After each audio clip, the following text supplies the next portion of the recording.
Hello, and thank you very much for attending this, the first in a series of lectures entitled African Treasury, where we'll be celebrating some of the art of Central and West Africa and looking at its influence on European art, specifically the French and German artists of the first part of the last century.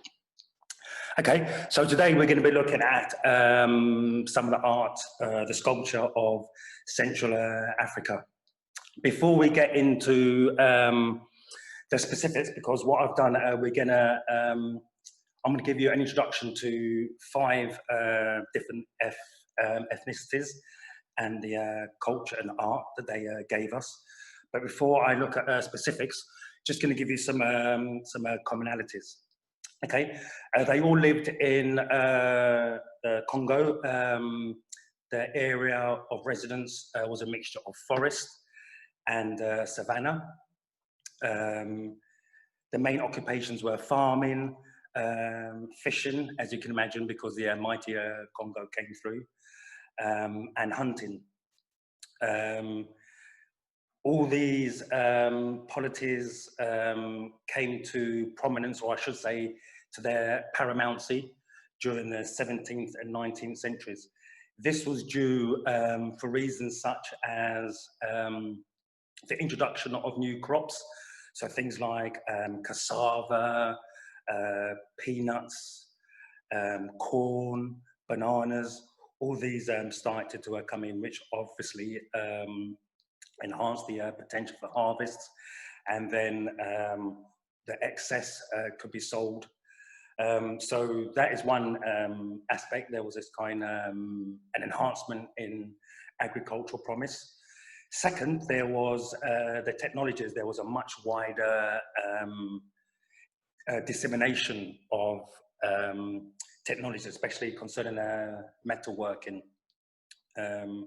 So new skills in smelting and smithing were passed on. And when we look at the Lubba, for example, you'll see the importance of metalworking. And also, thirdly, there was an improvement in governance. You know, these societies started to, there was more trade before them, so obviously there was more interaction, more kind of exchange and swapping, and it kind of generated things like a better road system, improved security. So for them 3 reasons, they will give you kind of an introduction as to why these societies came to their paramountcy between the 17th and 19th centuries. Okay, the first people we're going to look at are called the Mangbetu. And what I hope to do is that the 5 ethnicities that I've chosen, that you'll be able to recognize their particular motives. So after this lecture, anytime in the future when you're looking at Central African sculpture or sub-Saharan sculpture in general, I hope that you'll be able to identify their particular works straight away. Okay, so the first people we're going to look at are called Mangbetu. Now, they're a bit different to the other 4 that I've chosen because they are what are called Central Sudanic, and the others are Bantu. And the others live in South and Central Congo, and the Mangbetu live in the northeast region. I should say something about Central Sudanic and Bantu. Okay. From the late 40s up until the early 80s, when he kind of, what you might say, modified his original classifications, a man called Joseph Greenberg, an American Jewish linguist, categorized all the languages on the mainland into 4 different family groupings. So we have the Nilo-Saharan, Niger-Congo, Afro-Asiatic, and Khoisan. Now, if I can just give you examples of these. So Nilo-Saharan, the Maasai, Afro-Asiatic, the Hausa, who are the main ethnicity in northern Nigeria. Niger Congo, you've got a whole range to choose from because the Bantu are part of the Niger Congo, so you can say Zulu or Kikuyu or whoever you wish. And then Khoisan, which is the language of the original people of Southern Africa. The jury's still out on the best way to describe them, but the terms we use at the moment are San or Bushmen. Okay, so as I say, the first people we're going to look at are called the Mangbetu, a Central Sudanese people from northeastern region of the Congo. Now, when George Schweinfurth first came into Mangbetu land in 1870, he was amazed. I get the impression that the Europeans are expected to find maybe centralized societies on the coastline regions because of, you know, the kind of European influence and Asian influence. But they didn't expect to find such societies right in the center of the continent. So when he came in, he was just blown away basically by the sophistication of their administration and also by the by their art. And probably the motif that is the most recognizable with them is this. I don't know if you can see this. Yeah. This elongated head. So this was something that happened from birth. It was called Lipombo. And the Mangbetu, which, let me just say something else about the Mangbetu. That term was actually applied first of all to the elite. It's only later on that it became that it's applied to the culture as a whole. But this is something that happened from when the child was just a baby, and the head was wrapped in cloth to give it this elongated look. And it was called Lipombo. So all their art features this. And this is a male figure, but when I show you the female figure, you'll be able to see the headdress, which accentuated the Lipombo. Okay, so this is a Mangbetu harp. The story goes that these were a feature of the Mangbetu orchestra, but with the coming of the European, it was said to have fallen out of use because it was made more for European modifications. And as you can imagine, with the coming of colonialism and the various ethnographic museums in which the Europeans wanted to kind of, how can I say, showcase the things that came from their colonies. So there was ethnographic museums which wanted the artifacts. There were the galleries such as the Paul Guillaume Gallery in Paris, and there were the private collectors. So there was this kind of real kind of surge for Mangbetu art. And as I said, the harp actually went out of use and became more a kind of an item of trade. Okay, let me show you some more Mangbetu.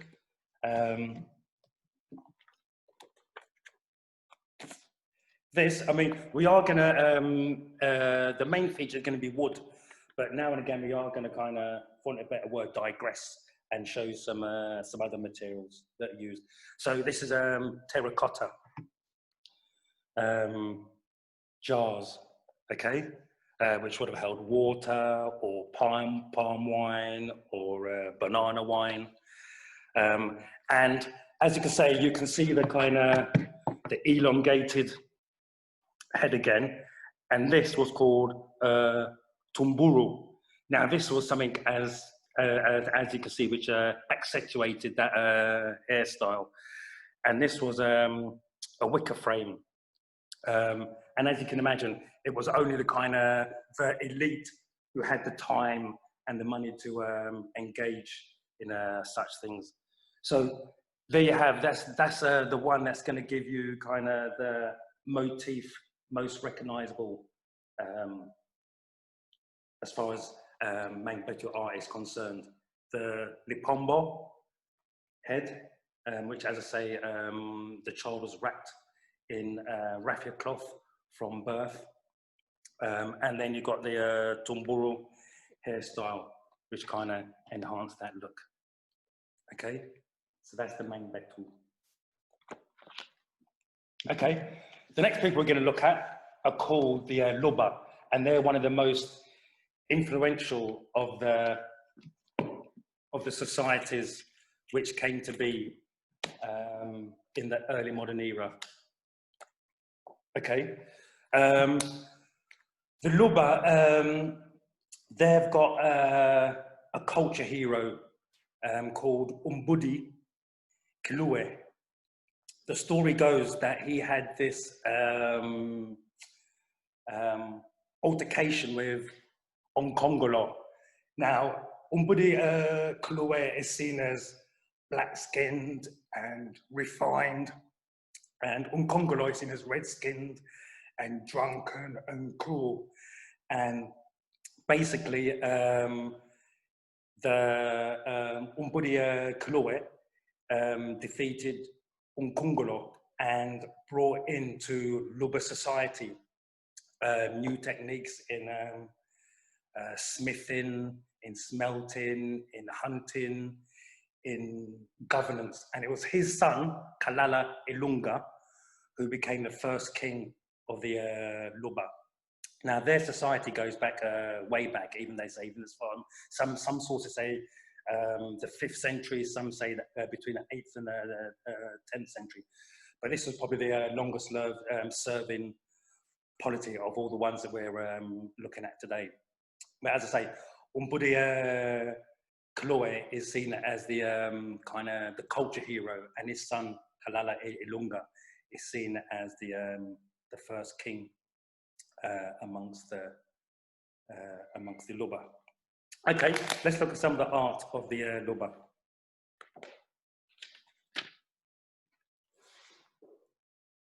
This is what they call caryatid. Okay, isn't that lovely? So you have the male on the left, on the right, and the female on the left. And this was a famous hairstyle amongst the Lubba women called their cascade hairstyle. And you can see another version of it there. Isn't that brilliant? Lovely. And this is a headrest, you know, because they had all these kind of elaborate hairstyles, these coiffeurs. And so they didn't get damaged while they were resting and sleeping. These headrests were made. Okay, let's look at some more Lubba.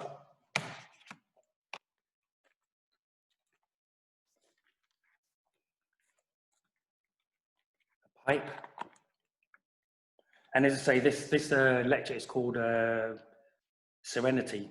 And when you look at the poise there, when you look at the way the woman is depicted there, that is serene. And this is one of the motifs of Lubba art, is that they're all depicted females.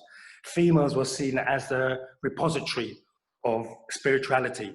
And even when a king had passed on, they were said to be reincarnated in the bodies of respected women who were called Umwadi. And what happened, these women would then, the village where the king had lived, the Umwadi would kind of take over that village, and all the people who'd worked for the king or the various title holders would work for her. And these villages were called Kitenta, the royal Kitenta. So these Umwadis, these chosen women who were seen as conduits for the return of the departed king, lived in these villages. And as I say, all the Lubba art features are women because they were seen as the kind of the ones who were the best to kind of be the source of the Lubba spirituality. There's a pipe.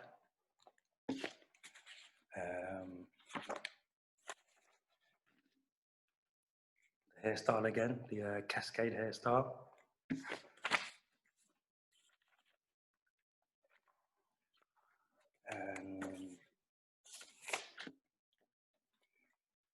the Lukasa. Now, this is a very important part of the Lubba society. Now, there were three main strands, or three kind of paramount strands of the Lubba administration. One was the Balukwe, the kings, who were seen as divine. There was the Belumbu, the royal Belumbu, the diviners, and the Umbudye society, which are the men of memory. And they would use these, which are called Lukasa. And these were memory boards. And these beads and shells represented people and events and certain aspects of the society. And they were trained to be able to tell the story of the Lubba society through using this board. To you and I, and anyone else in Lubba society, it wouldn't make sense. It would just be a collection of beads and shells and such things. But to those that have been trained to use this, they would then use this to tell the story of the Lubba, and it will be on special occasions. And they would also, what I would call sacred choreography, because these men would also reenact certain aspects of Lubba history. So as well as using this, they would also actually stage theatre where they would perform certain episodes and events from Lubba history. So as I say, three important aspects that underpin Lubba society. There's the Balokwe, the kings, sacred kings. There's the Belumbu, the diviners. And there's Umbudye, the men of memory. And as I say, this is called Lukasa. Okay. I have some more Lubba to show you.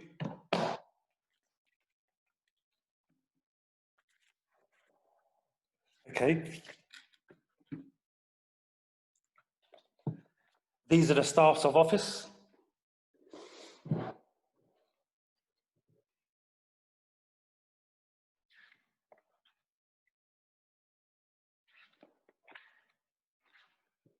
Look at that, beautiful.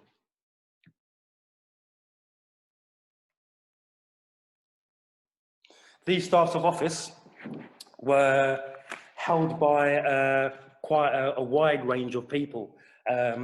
Their bow stands, which we'll look at in a minute, were held just by the kings and the chiefs, but the staffs of office were held by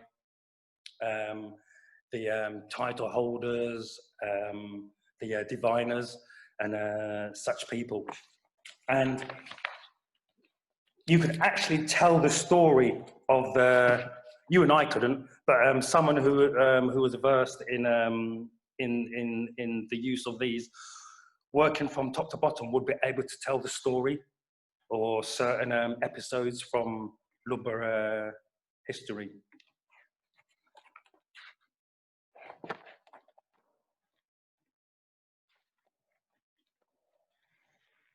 The ones, filial, the ones on the top denoted what I mentioned earlier about the Umwadi, the chosen women who were seen as sources for the return of the departed kings.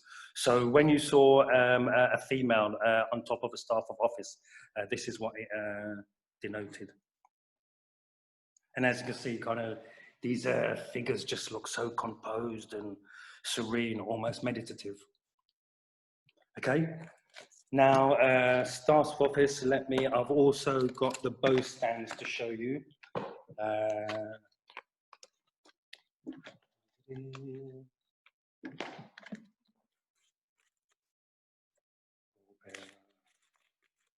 Okay, before we come to the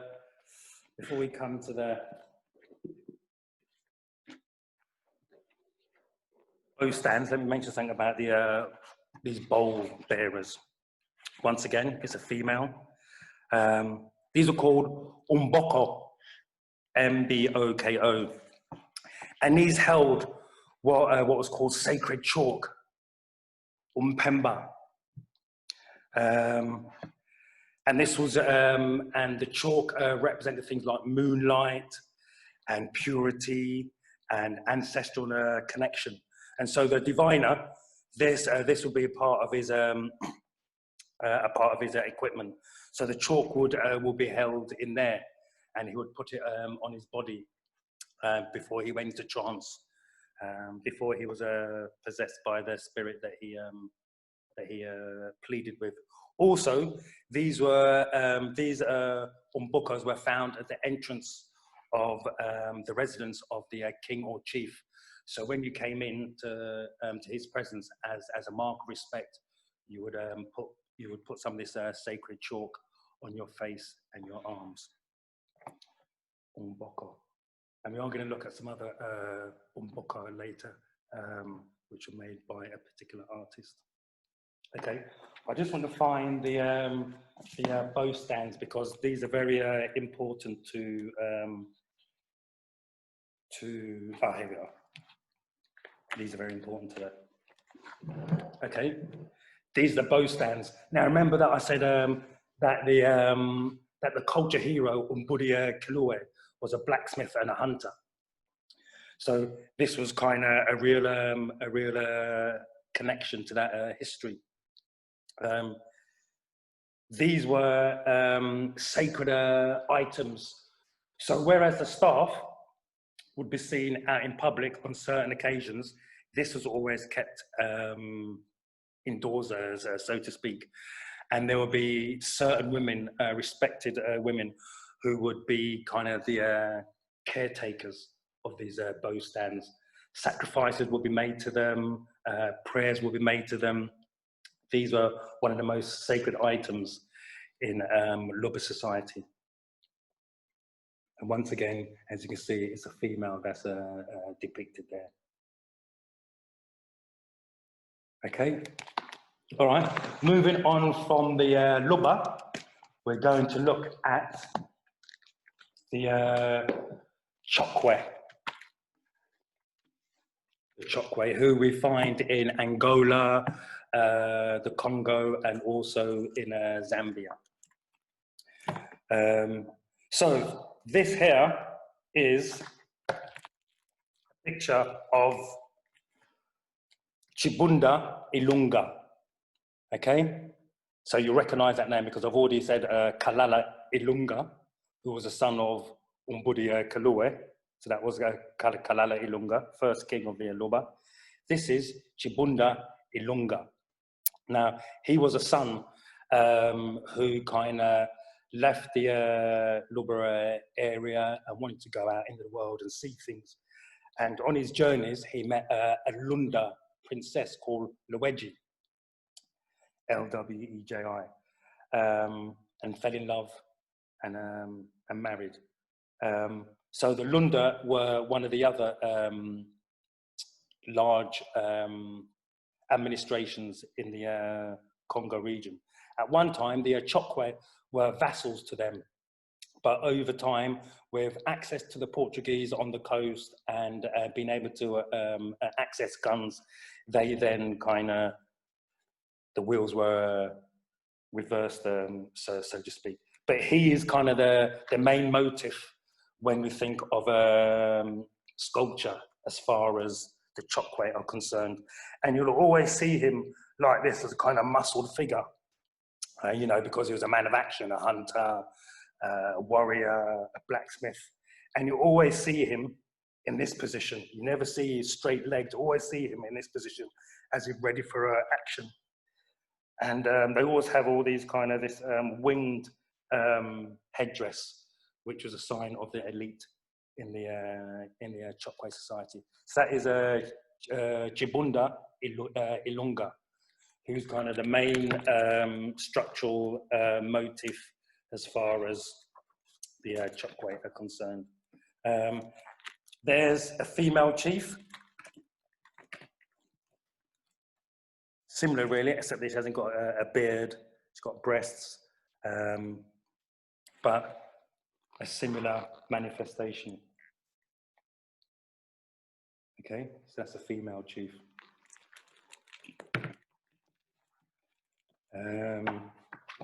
Okay.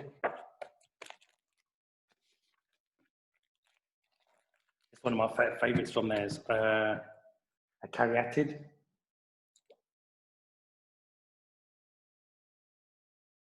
And to think that that was all made from one piece of wood, it is amazing.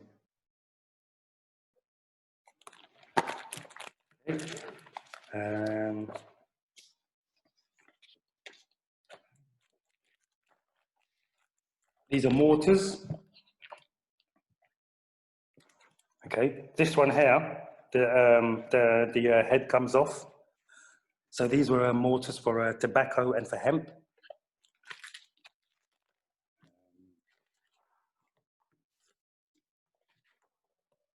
I'll come to that one last. Okay, and look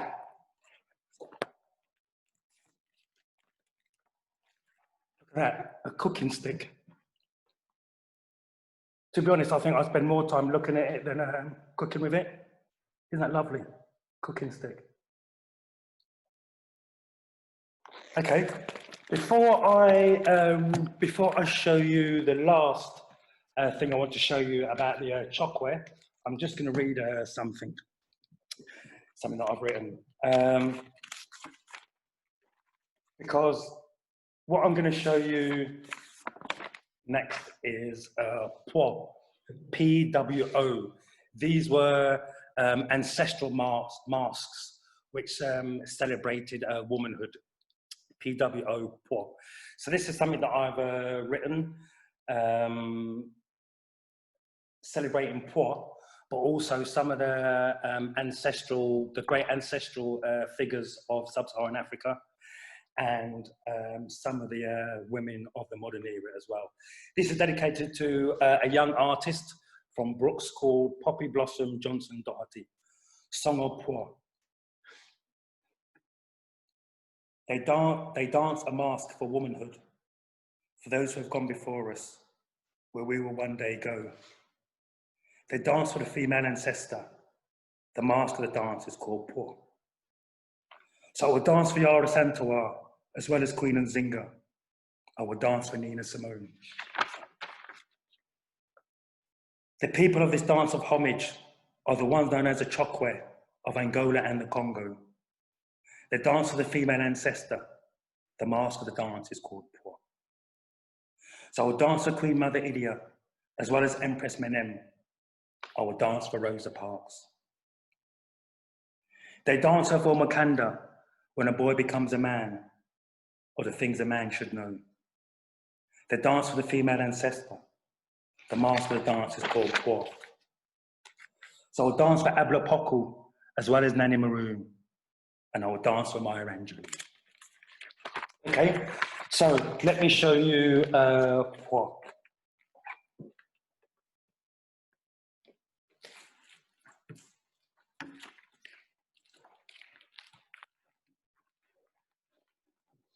Okay, these are three versions of PWO. Okay, okay. This one on the front.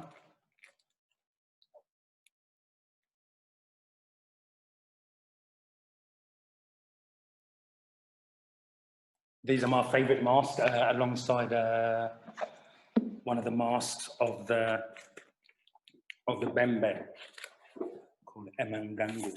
Okay, and another one of PWO. So as I say, these are masks celebrating the female ancestor.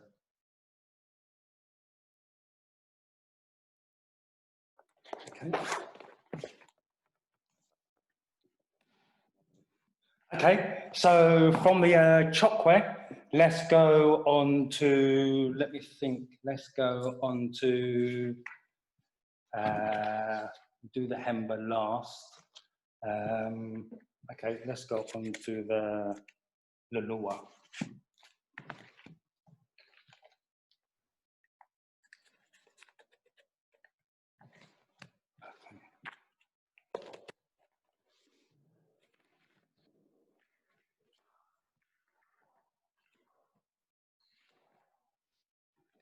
Okay, lovely. Okay, the Lubba, also from the south central part of the Congo. Okay, the Lubba. Now, the motif that you'll recognize with them is the way they depict the scarification. I mean, this was kind of outlawed about 100 years ago with the coming of the Europeans. But as you can see, it's still a part of their creativity. Okay, now these were part of the figure there, the figure here of something called Bangwa Bwa Chibola. Now, this was an association, and some call it a cult, but I prefer the word association. Association for women who were having trouble in childbirth. They'd had a series of miscarriages, or their child had died soon after coming from the womb. So this was an association kind of to help these women. So what would happen? Unanganga, a healer, if after his medicinal prescriptions hadn't had any success, then the woman would be assigned to a specialist, a woman, and she would be taken under her wing, so to speak. And a part of the kind of the provision is that sculpture would be used. So there'd be a smaller piece of sculpture that a woman would carry around with her. And then at the coming of the child, then there'd be a larger one stuck in the ground by the cot.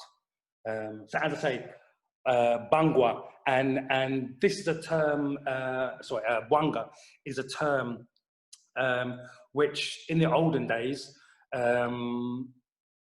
would have said fetish, but the more appropriate term now is power object, or a general Bantu term is a unkizi.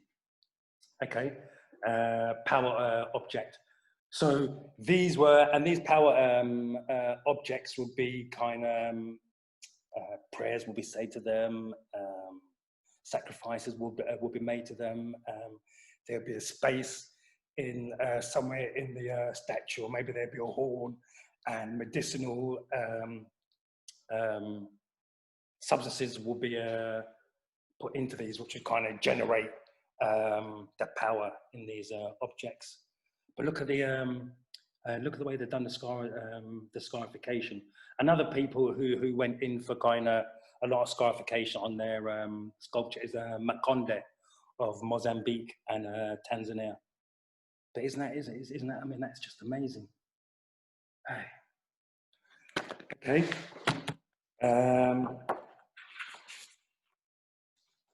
Just want to show you some more. Just because, yeah, the scarification is just second to none. Okay. And then we come to Bwangwa Bwa Bokalenge. So this is the male. Lesser scarification, but one of the motives of the male was the long beard. Yeah, I don't find. I mean, me personally, I don't find them as attractive as the. You know, I don't think I'd have. I mean, I might have one of these in my flat, possibly, but I would definitely have.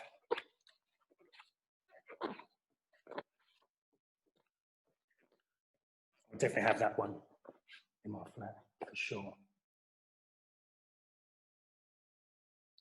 Okay, so that's the Lubba. Okay, and oh yeah, and also I should say something that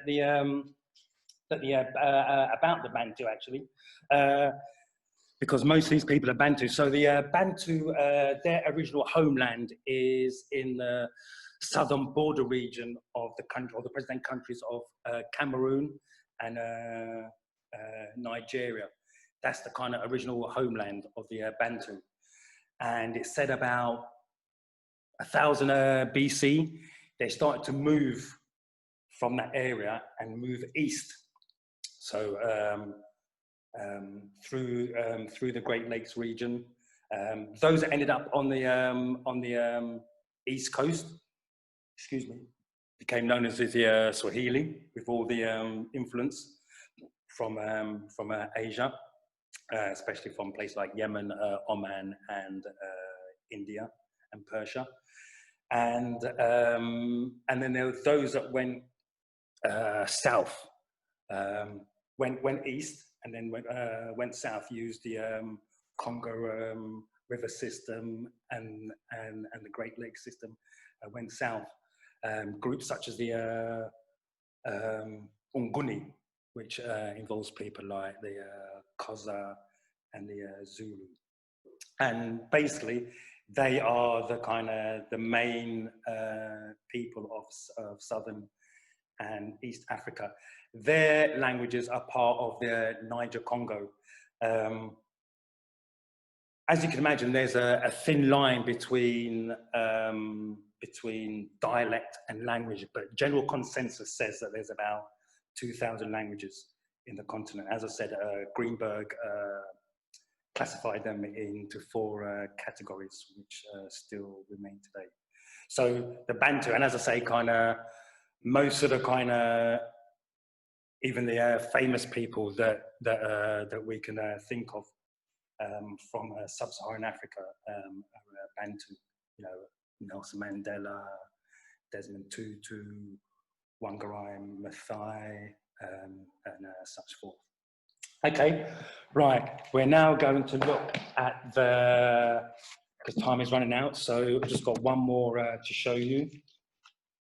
Okay, and before I do, no, in fact, yeah, let me show you some of the Hemba. Okay,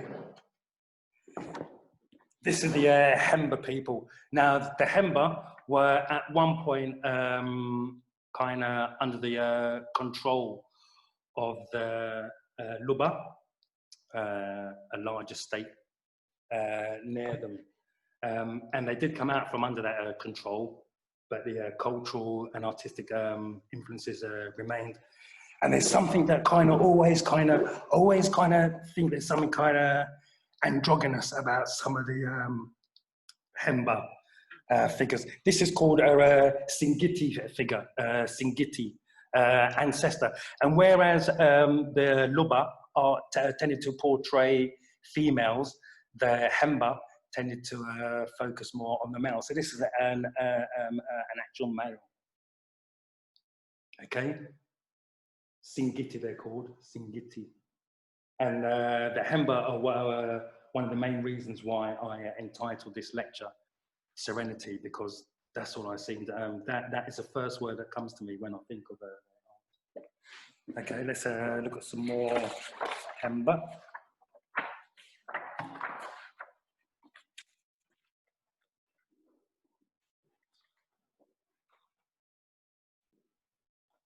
There we go. And it gives you the back view as well, so you can see that elaborate hairstyle. Okay.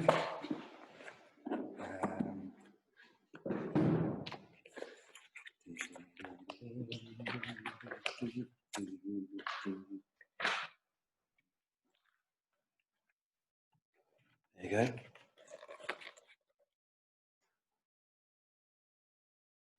The beard. To the beard just there. Okay.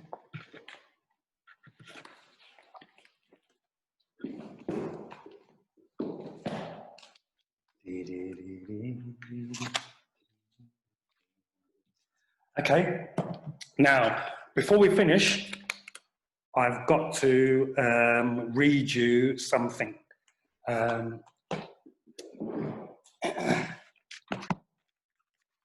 This celebrates a sculpture of the 19th century, a Hemba sculpture called Ungongo Ya Chintu. Now, I'm glad to say that he's one of the names that have kind of come to us, because Africa didn't have an easel tradition until the 20th century, with the coming of Western art education and opening up to international markets. So the names of most of these artists are unknown to us, partly because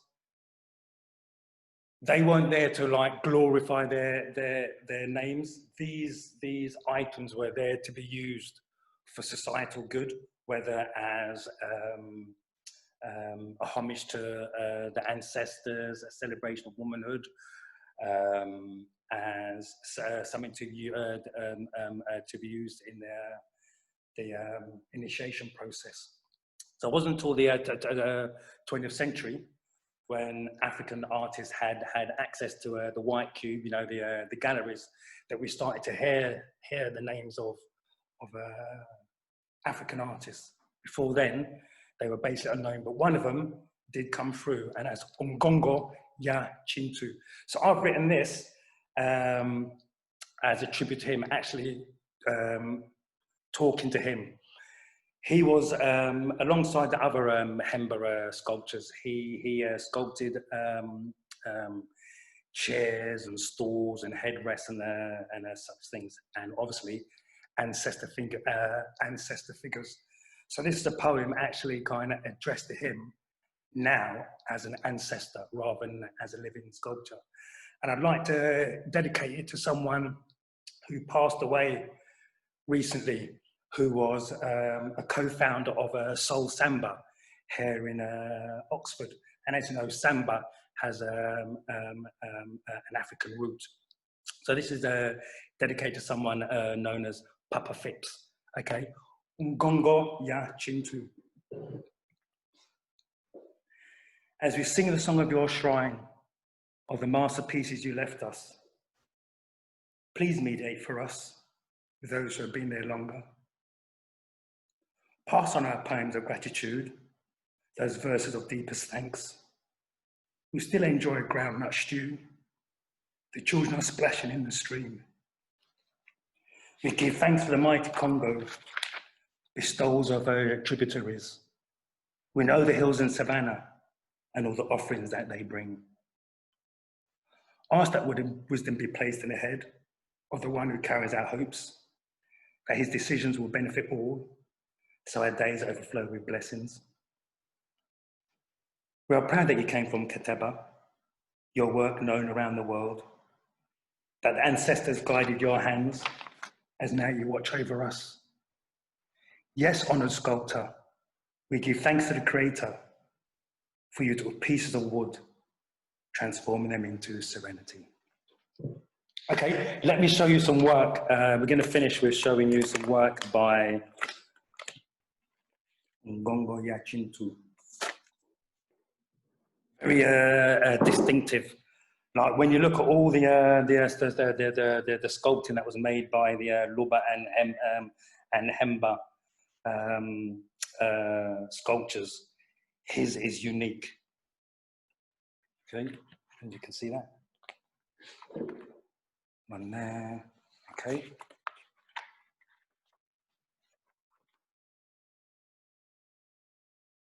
I mean, when you see it as, say, compared to, if you look at as, say, compared to this, let's see if I can get this up here.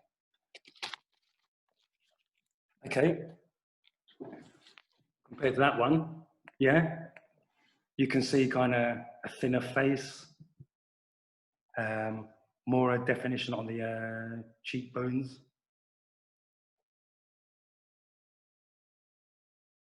Completely distinctive to the rest of the Hemba. As I say, another Umboko, yeah, the bowl bearer that carried the sacred clay, the white clay, the cowling, and there. Okay, they all have this kind of really kind of reflective visage, you know, very reflective, like meditative. Yeah. So that's why I call this lecture Serenity, because when I look at their art, and especially the Lubba art, that is the first word that comes to me. Okay. Thank you very much for attending this lecture. It's now time to finish. Yeah, I'd like to say that I hope that I've given you that choosing these 5 people, that now when you look at when you look through a book of African art, or you're online and you're looking around, that you'll be able to identify these people's art through these motifs that I've introduced to you.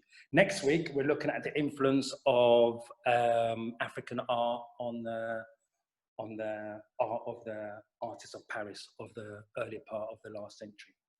So thank you again.